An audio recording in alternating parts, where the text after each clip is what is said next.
Hey, pickleballers, and welcome to another episode of the PickleBros podcast. As always, thank you for your likes, comments, and subscriptions. And shout out to the sponsors of the show, Pickleball Gangsta and Carbon Pickleball. Use our code at checkout for 10% off. Today's topic is going to be one that some of us love and some of us hate, and that will be lobbing. There's much to be said about it, but first, we're going to go into what's your beef?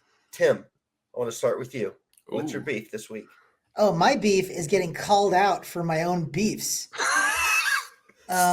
Look, just because I say something is personal doesn't mean you gotta take it personally if it applies to you, all right? On the Pickle Bros, we want good, honest, raw beefs. We don't want the watered down crap that no one's gonna like. So let us be honest, let us spread our wings and fly. And don't get offended out there. That's my beef. That is. I thought you were going to open this week with a public apology. You went the other way, huh? The guy said he didn't want an apology, so I went the other way with it. Private beefing is great. Jesse, what's your beef this week? So I'm in Delray Beach, and I went to Delray Beach Tennis Center for open play on Monday. And there was long lines. It was a holiday. It was paddles up. And there was a guy who seemed to be on the courts quite a bit.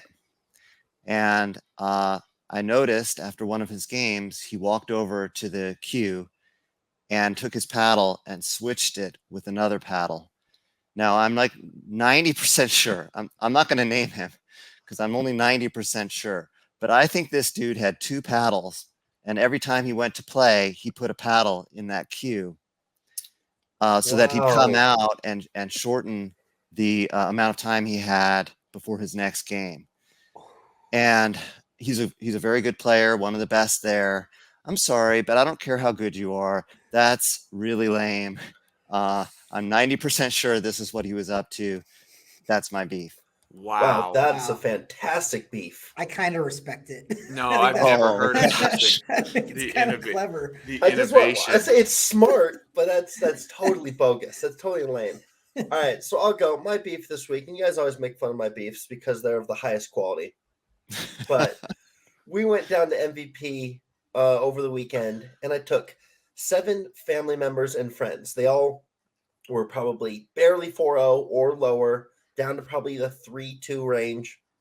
They wanted to learn the game, wanted, the great pickle bro Eoin to teach them. And it was so crowded.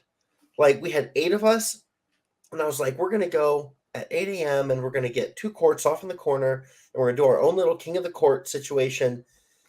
And we ended up paddling up, switching, not doing a true king of the court, because some courts weren't like one court wouldn't be done and we'd be waiting so long. It was a zoo, and it was a ton of fun. But my beef was with how popular our sport is getting. The barrier to entry is so low that now, like, I just can't play as much as I want, and so that's my beef. You're right, Eoin. Your beefs suck. It's so funny because you're like, oh, I'm too popular. The sport's too popular. Like this is my beef. I like that though. I do like. We should have a segment called "Why Eoin Beefs Suck," but I do like that. That's good. I appreciate that. Try. What's your beef then, brother? I'll show you how to do this, bud. So my beef. Seriously, my beef is with pickleball shoes. Like, here's the deal. There's like, if you type in pickleball specific shoes and you want to buy a pickleball specific shoe, going off of Eoin's, pickleball is the most fastest growing sport in the world. Don't you think there would be just companies clamoring at the opportunity to design a specific shoe for pickleball? Even if it wasn't, like, you could just market the crap out of all these bells and whistles that, better dinking, better lobbing, better this, that. It doesn't make it. You wouldn't do it, but you could sell it. You type in pickleball shoes on Google, you get 3 brands. I swear. It's like Skechers, like, your grandpa's brand that Tyson McGuffin's trying to make cool with long hair and cut off sleeves. Like, okay, you have that option. You have Asics, which is known in the volleyball world, I think. And then you have like Fila, something that you can find in Costco. Like those are your 3 options. for pickleball shoes. Now, granted, there's hardcore tennis shoes everywhere, and that's what we all land on is these tennis shoes. But you know what? Damn it, I play pickleball. I want a pickleball shoe that is not from my grandpa from freaking mowing the lawn, like with his Skechers on. I don't want a Costco brand, and I don't want to be wearing volleyball shoes. Give me a pickleball shoe, Nike. Give me something Adidas that is specific to the needs of a pickleballer. There's millions to be made. Contact me for consulting fees. I'm out. That's a beef. And yeah, that's great, dude. And a shoe that won't wear out after 3 weeks on the court. Totally. Yeah. And that's such a good point because mine, I get the 6-month warranty You're bad ones. with it. You're really Yeah. bad. Well, because I move around. I'm a, it's not a stay still sport. I don't have concrete in my feet. So yeah, my shoes wear out. I've been playing this sport for, let's call it 2 years. I've gone through 7, 8, 9, 10 pairs of shoes because they last 2 months or less. It's like, figure it out, frickin' Nike, billion, trillion, gajillion dollar company out there. Put something out there that makes sense for someone like me who's a little bit athletic and moves around and wants more than just some milk putty on my shoes. Babolat makes a shoe with I think it's a Goodyear tire sole. It does last longer. What did you say? Babolat? Babolat. Bless you. Yeah. I thought you sneezed. But a serious question, is there any difference between a pickleball shoe and a tennis shoe other than the name? Probably not. And that's why I have gone with tennis shoes. Maybe it is the quality of the soles because I've had Adidas tennis shoes, which have been probably my favorite in comfort wise, but it's lasted a month and a half. So it has to do something. The soles need to improve. And even the 6-month warranty ones need to improve. And you guys know I use the Zero, the flat foot minimalist, no art shoes, and I love it.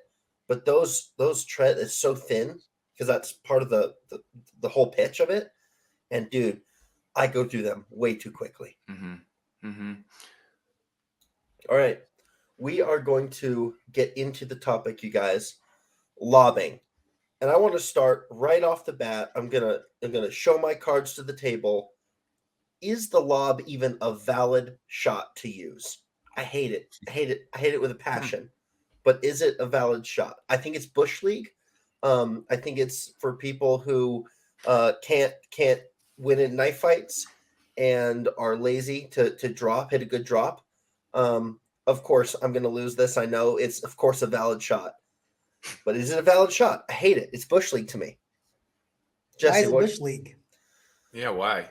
Because I do all this work. I get up to the kitchen line and you just throw it over my head. So I run back and I lay it back in. I get up to the kitchen line. You throw it over my head and I run back. And then, like, I'm dinking with you. You can't dink with me. You don't want me to counter you. You don't want me to speed up. So you just throw it over my head. It's just like, it doesn't feel like pickleball to me.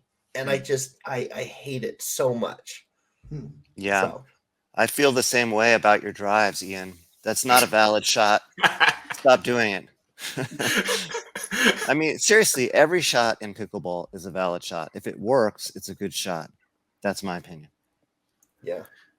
Yeah, the whole is it Bush League? It's just like you just sounded annoyed because they hit it over your head and you had to move around. Like it's not Bush League. Well, we just talked about shoes. He's going to wear his shoes out if he keeps going back and forth. I would have handled that argument better than I would be like it's Bush League. I should have made this my beef. I should have made lobbing my beef. It's just it's Bush League. Your beefs are Bush League, but this shot is not Bush League. This is part of the game. I think lobs, yes, it's incorporated part of the game. I think they're really, really tough to master. And, I kind of feast on the opportunity for someone to lob over me, but it's a legitimate shot. I dare anybody out there to try it against me, but it's legitimate. All right. So as I just clearly laid out, it gets in my head. So what are the mental aspects of the lob? How does it benefit the user? Can it disrupt patterns? It's definitely annoying to stop. Jesse, do you have that clip that we talked about? I think now's kind of a good time to pull it up. Yep. This is an infamous clip, actually. Most of our listeners will probably have seen this in one way or another, either a shortened clip of it, Instagram, TikTok, whatever it may be. But go ahead and pull it up because this is exactly how I feel. I relate to Lee Waters so well in this clip. They are really targeting Lee Waters with those lobs. It's a third time. And she is not happy about it. Oh, boo-hoo. You keep hitting it over my head. She's not having it. Wow. I have never. Okay. Yep. Wow. Lee was so mad that they kept lobbing her into the sun, and she whiffed it like 2 or 3 times. That's embarrassing. To who, Tim? To Lee Waters. Like, people are watching. Can you just play pickleball and deal with it? I mean, you might see something like a lob while you play, and there might be people around. Maybe just, take care of your business, professional. Yeah, and kudos to the opponents who actually kept feeding it into the sun. She's like, oh, she got mad. And that was a good recognition by the opponents is this is ticking her off. Let's keep doing this and see what happens. And what happens was a little bit of a mental meltdown there to where she got upset and started to take the position Ian had of this is Bush League. But really, there was nothing Bush League about it. And they, in turn, if we were to continue that clip, got the crowd fired up around them to say, hey, look at what they're doing. Let's go. Let's keep this going. And they, I don't know what happened in that match, but I was fans of the opponents there for a couple minutes. Yeah. Annalie and her mom do end up winning rather decisively. But in that brief moment when they had their back to the sun, they threw every shot. It wasn't just like they were trying to dink and lobbing. It was every time either of them touched the ball, they just threw up a lob over and over again. So I think yeah, go ahead. Have you guys ever experienced a level of success in lobbing somebody that you knew didn't want to be lobbed? I see that it happens in women sometimes. I've seen that because women tend to have weaker overheads. But I don't know too many men that can't put the ball away with an overhead. So is that a viable strategy in your guys' opinion for men's? I mean, we know a couple of guys that can't really Jesse, you use it quite finish an effectively. overhead. But Yeah, I lob a lot. I've been looking forward to this episode because I'm a big fan of the lob. My favorite time to lob is a volley lob at the kitchen. It's very hard to read. And yes, I've had success with it in a tournament this summer. Let's see, it was Rocky Mountain Championships. I only lobbed about 3 or 4 times the whole day, but they all were successful. They all stayed in, and either they were outright winners or they got the opponents off of the kitchen line, which I consider a success. So, yeah, it absolutely can work. Tim, you have an unusually good overhead, and you can do it from both the forehand side and the backhand side. Mm-hmm. So I've learned to be extremely judicious in lobbing over you. Louis is another person that I don't really like to lob over. I'll hardly ever do it. Ian, I think on the forehand side, I wouldn't lob over you, but on the backhand side, I definitely can. Mm-hmm. Stolp, it's been so long I've played you. I don't know for sure, but I have a feeling that my lobs would work pretty well against you. nobody has ever lobbed Stolp. What are we talking about? I'm unlobbable. I'm absolutely unlobbable. So you claim. Yeah. But yeah, no, it chance. can work. It can work even at the professional level. J.W. Johnson played in a match. It was him and Dylan Frazier against Colin Johns and Ben Johns. Colin was injured, and J.W. Johnson must have hit a dozen lobs, and I think all of them worked. Like, it was amazing how high his success rate was. As much as I hate getting lobbed, and I'll continue to whine about it probably for as long as I play pickleball, I do think it's a winning strategy, Tim, if you can do it effectively.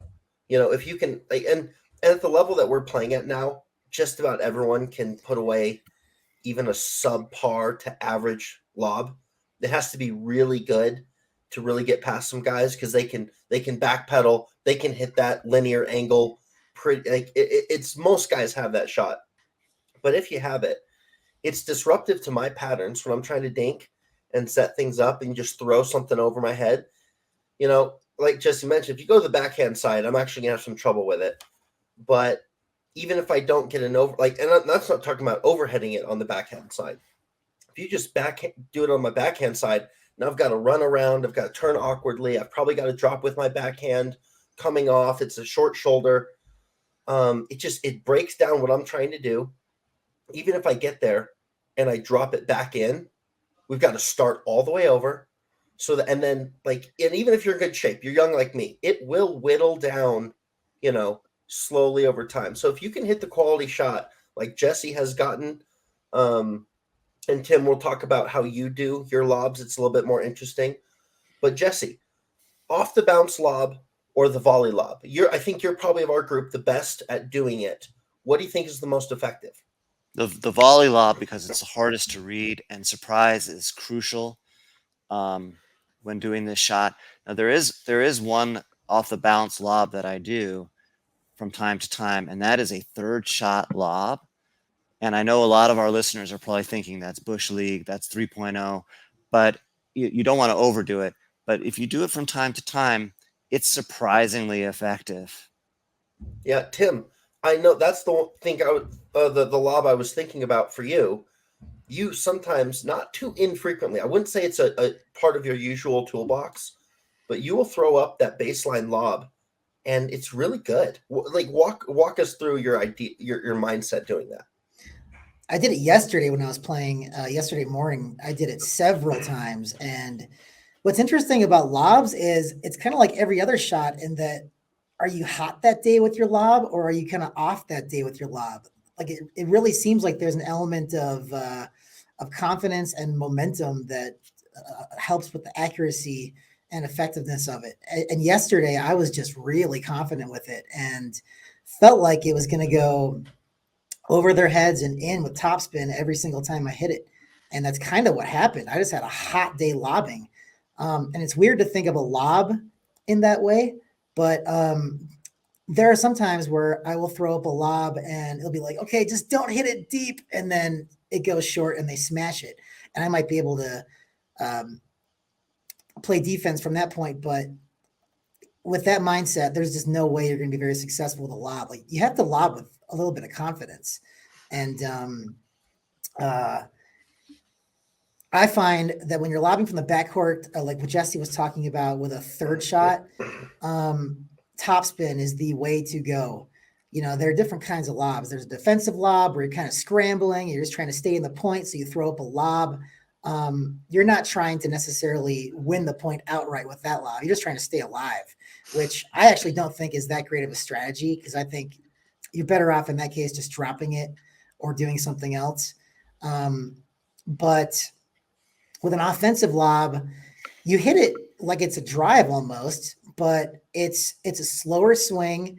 It's more of a low to high swing motion. And topspin is super key, and it's really good to go cross court because you're working with more court. You're making so that your opponent has to turn around and change direction a little bit. And you should really try to be offensive with it. And it works really well when you're not on the defensive. You actually have time to set up. You have options. Like in this case, you can either do a drop, you can do a drive, an offensive lob there. And I'm talking about when you're like a foot or two inside the baseline, can be a really, really effective move. And even if it's not a great lob, those are the lobs that tend to really catch people off guard. And they might have a hard time handling it because it's not a defensive lob. Like I said, it's an offensive lob. It's got some juice on it. It's got some motion on it with that topspin. And those can be tricky to handle. And it's amazing that more people don't work this into their games, because it's not that difficult of a shot. It's just a nice smooth motion, getting some topspin on it and not hitting it too hard.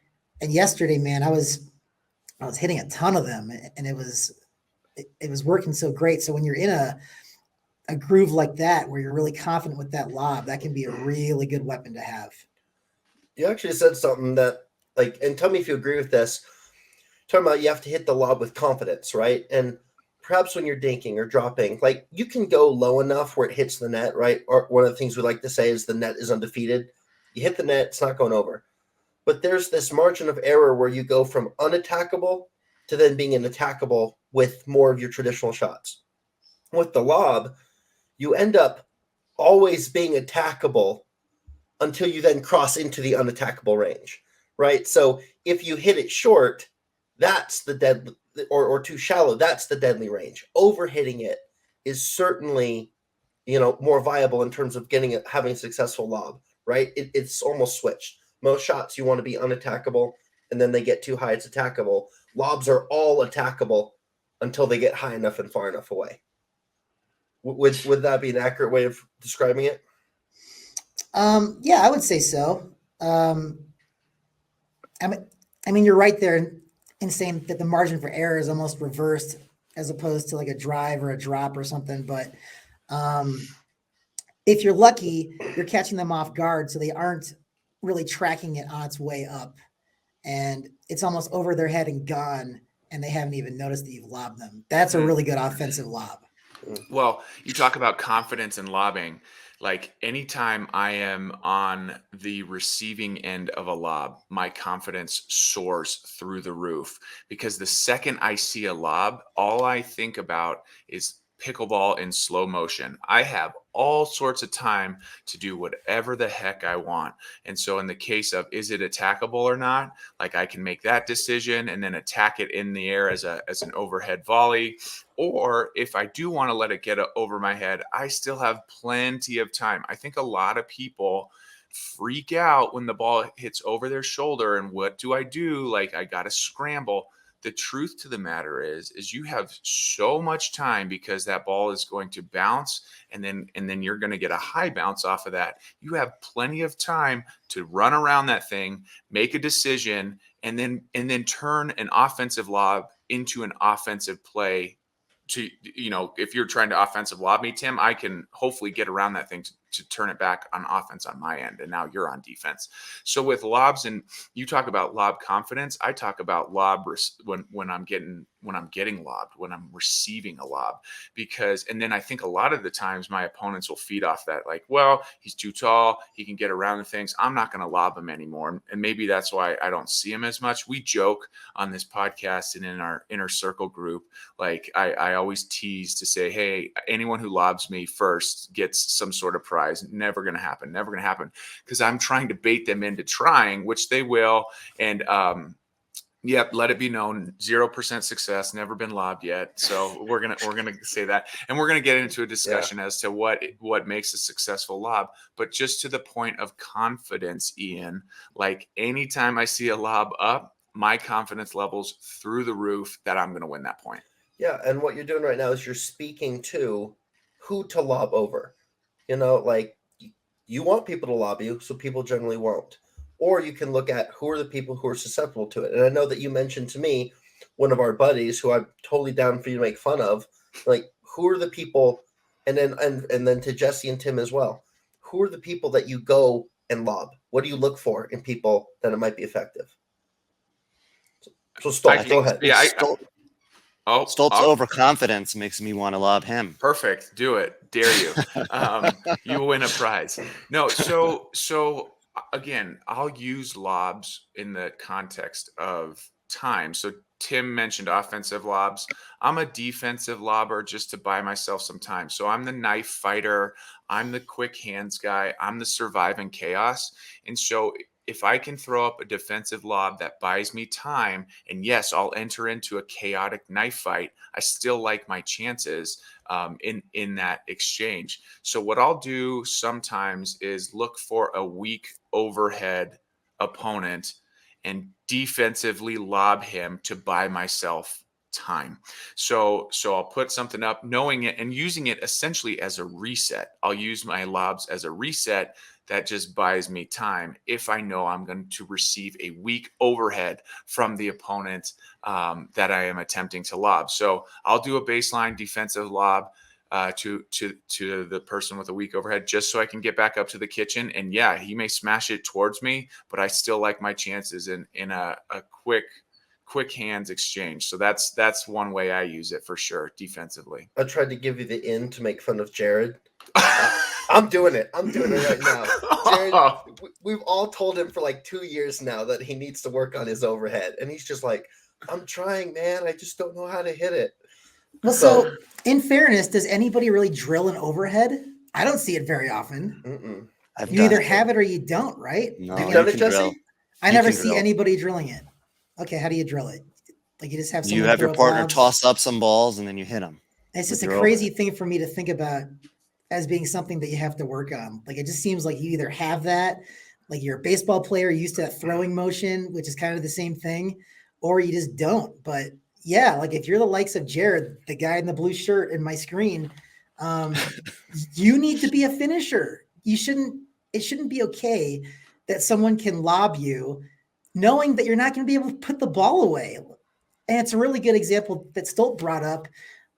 Lobs are different, and it depends on who you're trying them on. With Jared, I don't even care if it gets over his head. I almost want him to hit it because either I'll get a soft overhead back, or he'll get in his own head and he'll miss the overhead completely because he knows he's not a finisher from that position. But with other guys who can finish, like Stolp or Eoin, like I do not play that way. I try to get it over their head. I try to beat them with that offensive lob. But it's funny that I wouldn't use that same strategy against Jared. I could put it over Jared's head and try to hit an offensive lob. And for some reason, it never occurs to me. I just throw up like a defensive lob. I almost want him to hit it. It's just a weird change in mentality there. Mm-hmm. Jared's overhead slam has gotten better, I think, over the last 6 months. So I'm not. It went from D plus to C minus. I mean, and we're not just talking about Jared. There are other people who you're just not afraid of when they hit an overhead. Right. So I play mixed, and I have found, not trying to be sexist, but I have found that some women have weak overheads, and they also tend to be a little shorter, and they don't have the vertical jump that some men do. So I like to lob over women if I have that chance.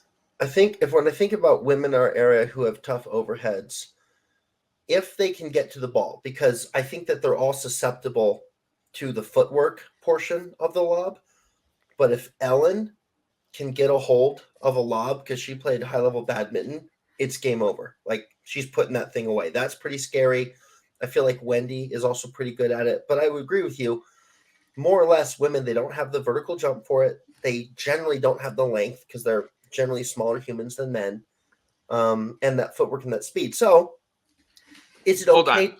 Yeah. Oh, I thought you were going to switch gears because I want to talk about this overhead. Yeah. Because even if you're not a strong overhead attacker, even the strongest overhead attackers who can hit the ball 1,000 miles an hour, your opponents, especially as you start moving up in the ranks, can return it. They'll start returning it. They'll start resetting it. They'll start making your overhead feel like child's play. What you need to work on, and Jesse actually worked on this with me, is angles. You need to find angles. And you don't need to have 1,000,000 mile an hour, overhead smash. You just need to be able to find those angles. So what I would encourage any, someone who wants to have a finishing overhead, instead of trying to focus in on speed, focus in on angles, where the ball is going to be, where they can't, no matter if it's hit 1,000 miles an hour or 10 miles an hour, that they can't get to. And that is an effective finishing move. I've found at all levels, no matter how hard your overhead is. Sorry, Ian, but I just that's great add-on. Great add-on. Could I jump in here for a second as well? So I mentioned that Tim and Louie have two of the best overheads that I've seen. And when I would lob against them, I would hit a lob that I thought was pretty good. It's nice and high. It's going over their head. Tim is of shorter stature. So I'm thinking, oh, that's a good lob. But it's so loopy that they're able to run back and hit that thing with enormous power from near the baseline. And so I would recommend not really lobbing over them very much. But if I had to lob over them, my advice would be a lower lob with a little more pace and some topspin, because then they can't do that. And Stolp, you said earlier that you have plenty of time, but you don't. If it's a lower lob and it gets by you and it's got some pace, like I would again encourage our listeners to watch J.W. Johnson in that game against the Johns brothers. These lobs looked like they were going out. They really had some pace, and then they suddenly dive at the last minute and stayed in. And that's the kind of lob that would work against somebody who has a really good overhead. You just can't hit a high lob. Yeah, the best lobs, they don't look like they're good lobs in terms of your parabola on them. And they're generally low enough to where it's real scary. Like, maybe it's going to be overheaded, but actually it's like just a foot or 2 or 3 feet outside that paddle range. Like, Those I do. And those are the ones you get me on, Jesse, because if you put too much arc on them, I'll still handle them. What I've found recently you're doing is you're keeping them probably at 10 to 11 feet. And when Yeah. I'm leaning forward on the kitchen line, it's just enough where I can't quite get it, but I almost can get it. And it's weird. I think even 9 feet would be good enough. And you might say, well, 9 feet, like Stolp, you could reach up and hit it. But like if it's to your backhand and it's a surprise, you're probably not going to get a very good overhead on that. It depends on how out. soon it gets above the head, right? If it's too slow, but if it can get to that 9 feet and be like literally over you fast enough, you can't move back quick enough. Yeah. So, I mean, that was a great addition, Stolp.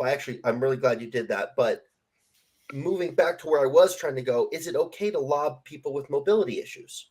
Like, is that genuinely Bush League? Well, if you're playing open play and you're playing, somebody with knee braces who's 75 years old, then no, you don't. But this show is mainly geared towards people who are competitive, and we're talking about high level rec play, duper rated matches, tournament play, where you are trying to win the game. And yeah, you want to target somebody with limited mobility. If you see that knee brace, or if you see somebody is overweight, then those are signs that you should really consider lobbing them. All right. Controversial take, and I feel safe using them as an example because they're absolute monsters at this game. I would not feel okay consistently lobbing Mike Lee and Jim Peterson. And I'm using them as an example because they just beat me in a tournament and I had a 20-year-old next to me. So like two dudes in their 70s, like they gave us the business. But I feel like that would be an effective strategy against these guys who, like, their game is not their mobility, their footwork. I would not feel okay lobbing those guys. Is that out of bounds? Is it inbounds? So did you consider it at any point in that match? Or No, did you because already... I'm not a lobber. I probably should have while we were losing. I'm only thinking of it now in this moment. What's our take on that? I think they would be insulted that you me too. would hold back. I mean, first of all, Mike Lee is what, 6'3", 6'4". I mean, it's not going to be easy to lob over him. Nor does he come across as frail. No, or immobile. Right. He can move around really well. Yeah, Mike, Jim, don't get mad at me. I'm just saying, if we kept throwing lobs over them every time, I think that would have a noticeable, discernible impact on the game. And it's exploiting kind of that inherent, that age part of them. And again, they're just fine players. They don't look frail. They're monsters. But I do think in that particular domain, if you make that a repetitive strategy, it would work against them. Is that okay or not? I think they'd eat your lunch. You try that over and over. I think those guys are so the caliber of players those two are. They would figure out a way, no matter what you threw at them, strategy wise, because those guys can play straight up. But to answer the question of, it goes back to, what are you doing? Are we in rec play? Are we in a tournament? And in tournament mode, you do whatever it takes to win, right? Like, that was a bronze medal match. Yeah, like I would do anything in my power to win. And I would listen to my partner. And so a lot of times I'll have a methodical thinking partner where I'm just the dopey frickin' smash ball guy. Like that's I'll finish. You tell me what to do. And if there's a weakness that is identified through a lob in a competitive setting, game on for sure. Cool. Yeah, just for our listeners, these guys are 67 and 70 years old, but they're solid 4-5 players. They're seasoned. I'm sure they've been lobbed over before. They know how to handle it. So I'd say go for it. I wouldn't hesitate at all to lob over them if I thought it would work. Yeah, I just don't have that shot in my toolbox, so maybe I need to add it. Tim, you mentioned you've discovered a weird lob that you wanted to bring up. So we were playing Sniper on Friday. It was Eoin, Jesse, Nick Patterson, and me. And Sniper is a dinking game where the first shot needs to be in the kitchen, the return needs to be in the kitchen, and then it's game on after that, and all four guys are at the kitchen. And that is where you can really work on the lob from the kitchen line. And it was so useful that after Sniper was over with and we played a regular match, I kept on doing those lobs from the kitchen because it felt natural. So drilling actually works, Jesse, I'm here to say. And while we were playing Sniper, though, I found myself in this scenario a couple of times. I was on the right side and I was kind of holding that dink and looking for holes where I could put the ball. And instead, I'm like, oh, there's a whole lot of court right between these guys, right up the middle. Like, that doesn't have to be a complicated shot. I can A just passing shot, yeah. I'll just push this ball. It can be a lofty shot right in between, and they're not going to be able to get it because they're so spread out. Like I'm looking at their positioning. The guy in front of me is watching the line, and the guy across from me is not hugging that middle line too well. So that's open. That was not a complicated shot. I just hit like a grandma's shot right up the middle. It was not hard. It was just a soft ball, and it was a clean winner because it was wide open. And you could call that a lob. It was that much of a softball shot. I mean, it wasn't a defensive lob. It wasn't particularly offensive. It was just, I pointed and I just like, I just hit a really soft ball and it was a clean winner. That, like, lobbing, I don't know what the definition is, and we can talk about Stolp's definition of a lob, which is going to be, that's coming next. which meets a lot of different standards. But this thing, you can be very creative from the kitchen line with your lobbing. And I would call that shot that I'm talking about, I would call that a lob as well. But Jesse talked about the volley lob. That's a really fun shot to hit. But lobbing in general from the kitchen line, especially cross court, I think is super effective and not complicated at all. It's just like a push shot. It's a lift. and that the arc of that ball, I was on the receiving end of that, and it was so very weird. Effective. The arc must have peaked at like 7 feet, maybe 8 feet. Yep. It was low, but by the time we realized what was happening, it was behind us, and there was no way to run that thing down. We just watched it. And That's a it was successful in lob. by like a foot. Yeah. Yeah. Actually, it's funny you bring up. I remember you hitting that shot, and when it happened, it was some weird hybrid between a traditional looking lob and a sort of forehand roll. And I remember watching it go by, not knowing what to do. Like, it was too fast to run down, but it was too high to really be aggressive with, because you got to come all the way, get your like. I remember it was, and yeah, the gap was there, and like just it was 7 feet tall. I remember, and you, how many times did you do it? Just 2 or 3 times, right? But I remember just being like, I don't know how to play that ball. Hey, coming in here. This is what you all just described and defined is the only definition, period, of a successful lob. Something that gets over you that you're like, what did just happen? It's behind me. I can't get to it. And then it bounces twice for a winner.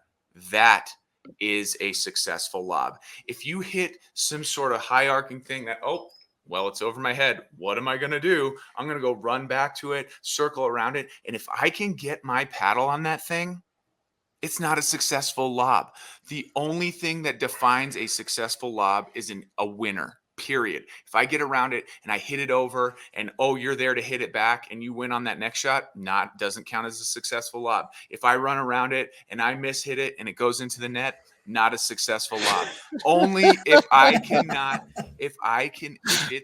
it's a winner, like you all three just went explaining this story in Tim's sniper scenario, that's the only definition of a successful lob. If I can get to that thing,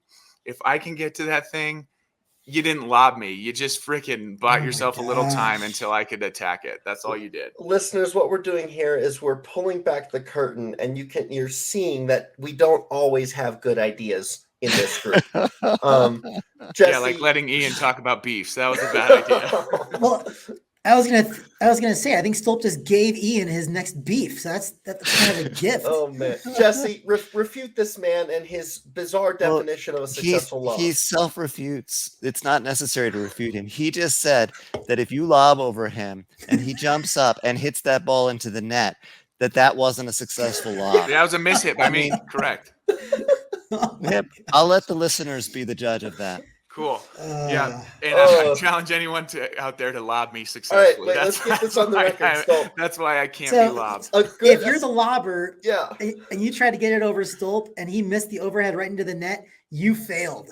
That's You need right. to do a better job. You need to do a I better need job to do with a that. better job. Exactly. That's right. So the successful lob is one that goes over your head and that you swing at air.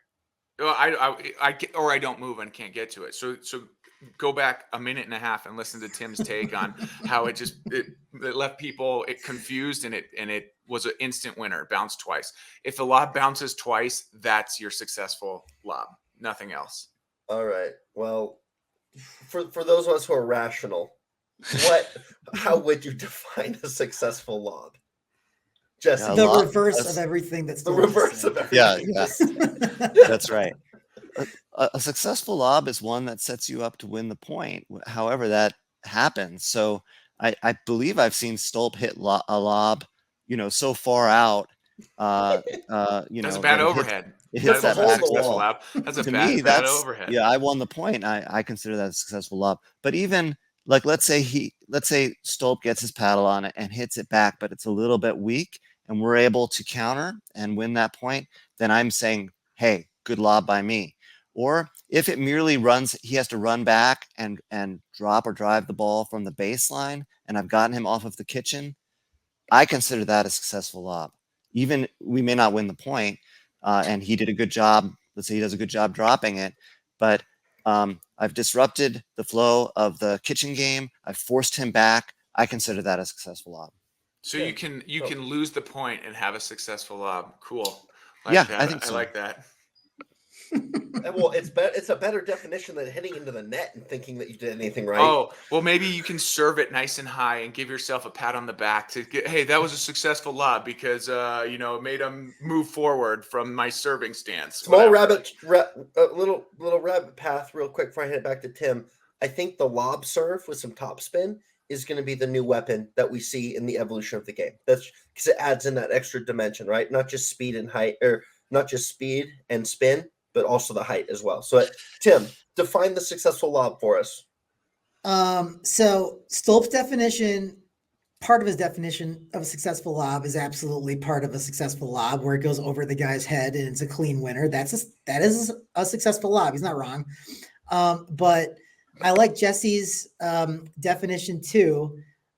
Anything that results in success from a lobbing standpoint, you produce an error off the guy's overhead, yet you have two partners trying to run back and chase down that lob. They collide and it doesn't come back, or it produces an error from that standpoint, or it gets them out of position and then you rush the net and then you are suddenly on offense. That's a successful lob scenario.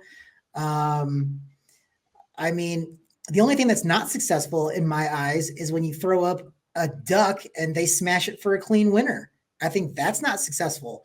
Or if you hit the lob out, that's not successful. It's almost easier to say what an unsuccessful lob is rather than a successful lob. But if you lose the point with your lob, then that's not successful.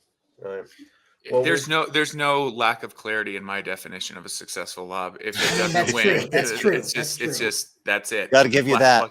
Yeah, you're imminently clear. Just I'm not sure you were imminently correct. Well, if So. I'm taking stats, if there's like a pickleball stat book to watch games and it's like, oh, successful lobs, and it's like, well, this one had got hit forward 4 times after the lob. It's like, oh, well, is that successful? I don't know, Jesse. Let's go ask you. And it's like, well, no, forget that. If it beats your opponent on the lob, boom, in the stat book, successful lob. This is Game why over. I can't wait for your liverless ass to come back and play with us, because you brought this crap up kind of right before you went to surgery. Like no. This has been out there for months. I've been touting. I've been on. All I know is forever. I'm not. I don't lob. I'm gonna make my personal mission to just lob you all the time, and that's what you want. But Yeah. we're gonna see you hit so many successful lobs into the net. Okay. Hey, Jesse, I lobbed Stolp today because he had to run back. Good job. Like, great job, Ian. Way to make me move. Like in your Bush League take of like, oh, lobs suck because you make me move. Like, oh, that was a successful lob. No, bud. Like, it only if it beats you. Oh, wow. Oh, someone else will have to take over. I'm laughing too hard. Oh, all right. That's just gold. That's just gold.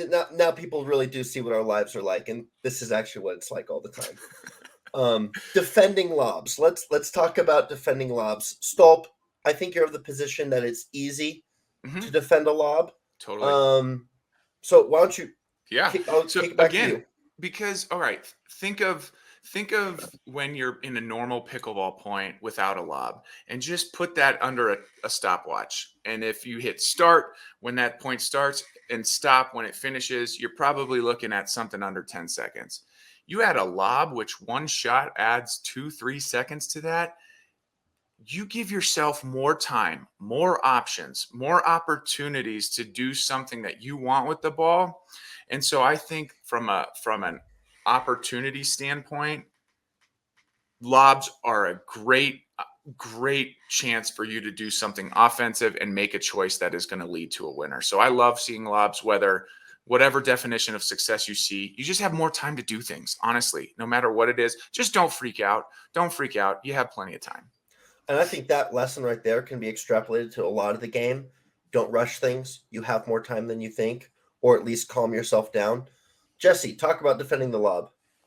Well, you don't always have so much time, and if it's a lower lob with some pace, you better haul your butt to the baseline, and when you return that ball, okay, so I've done that. Like I run back and somehow get my paddle on the ball and drop it perfectly. Okay, not to toot my horn too much, but it was a nice drop. My body, with the momentum, proceeds to slam into the fence behind the baseline, and the person receiving that drop just hits a nice little soft drop shot at the net, and I'm still behind the baseline. Dude, what were you doing thinking about all the time you had to think when you got around to that ball to put that perfect drop? You should be like thinking about that on the way up. Like, oh, I got to not run into the back wall. You have plenty of time to do all the thinking. Yeah, okay. So I think in retrospect, the correct shot in that case would have been a lob. To answer the lob with a lob, to buy myself a little bit of time, because I'm sick of people doing that little drop shot back at me when my momentum is all back towards that back fence. And timeout, okay, because you're right about that. You don't have that much time when it's one of those top spin, not super high lobs. Successful lobs. Right, perfect. But how many, in a percentage standpoint, of your lobs that you see on a daily basis, or if you've accumulated every lob you've ever seen, how many of them are like that? Because I would argue 20% at most. The rest are something you can get back to, correct or not? I mean, I would say like Tim's lobs, the ones I've seen recently, 100%. Like they're in and they're wicked. But I was would going to also say, like, you shouldn't even hit a lob that is what Stolp was describing, where you can get back and it's kind of loftier. You shouldn't even attempt those, because it does give your opponent so much time to look at it and think about how to defend it and get back and hit one of those super athletic overheads. A topspin lob, though, is over and past them before they know what to do with it. And then when it bounces, it just takes off. So you can't even do anything at that point. Yeah, agreed. So, But if you're 6'7" and have a 6'7" wingspan, how are you going to do that successfully without adding some serious arc to it? disguise and some arc. True. Look, I'm not going to try to lob you very often. Stolp. Exactly. I So mean, maybe it's in your defense. To me, out of every lob I've ever seen in my pickleball career, 20% are those perfect Jesse explained lobs that I can't get back in time, right? And 80% of the time, I'm going to have some sort of time frame to think about what I'm That's doing. because you're a giant person and you're really fast. I'm really fast, but I'm not a giant person. Same thing with Tim. And Jesse's not as fast as Tim and I. So like it's gonna degrade as the margin of error. Like, to be fair, I mean, and we give you a hard time about what's a successful lob or not.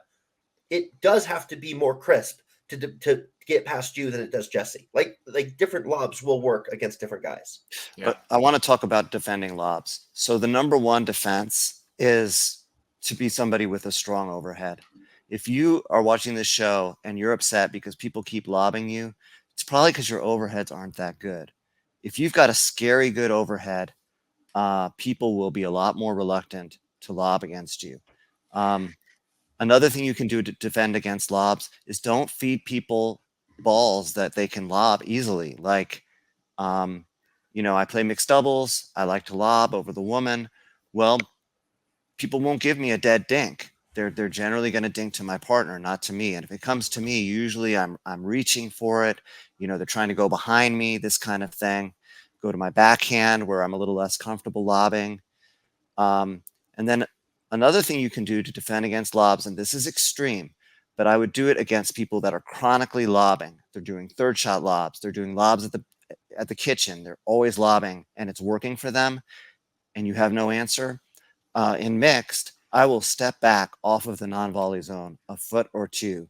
I rarely receive the ball anyway in those dink battles, so I don't think there's much harm done, and it sends a message to them, I'm ready, and it's going to make it much easier for me to hit that ball out of the air. Awesome. It's more of a preventative mechanism. Correct. Instead of pure defense, it's preventing it from ever occurring. Awesome. Okay. If you do end up getting a lob that is successful or unsuccessful and goes over your head, it gets past you, and you've got to turn around. Are we driving it back? Are we lobbing it back? Or are we dropping it back? And I understand all three at certain times are relevant, but what's our default, Tim? For me, I'm trying to drop that ball.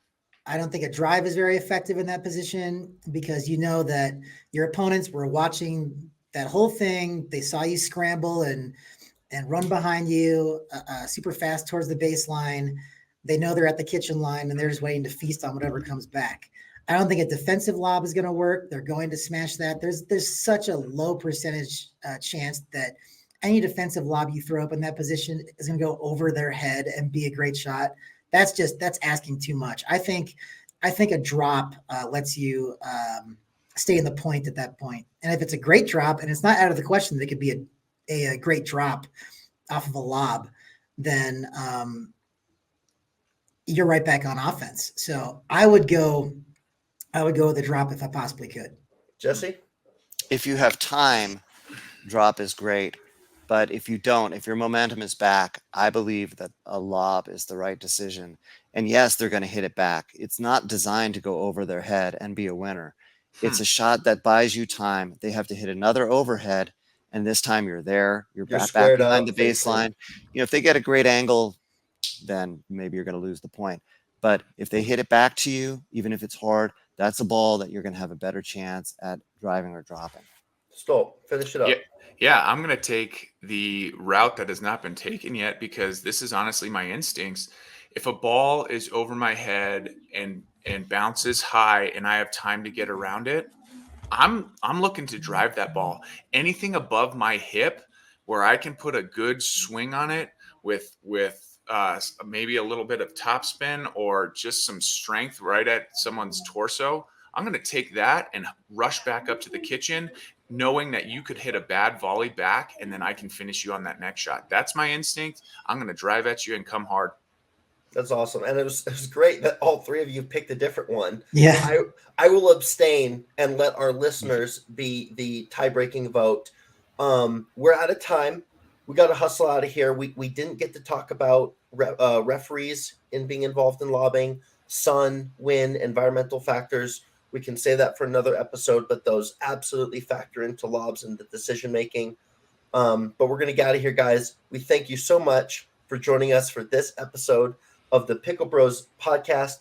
Like the video. Please share it around. Comment. We've been having some really great interaction with you guys on YouTube and on Facebook, and we're just enjoying the heck out of it. So keep it coming. Get outside. Play some pickleball today. Fall is coming. We only have a little bit of time left for some nice weather. So we love you all. Stay safe. Stay out of the kitchen.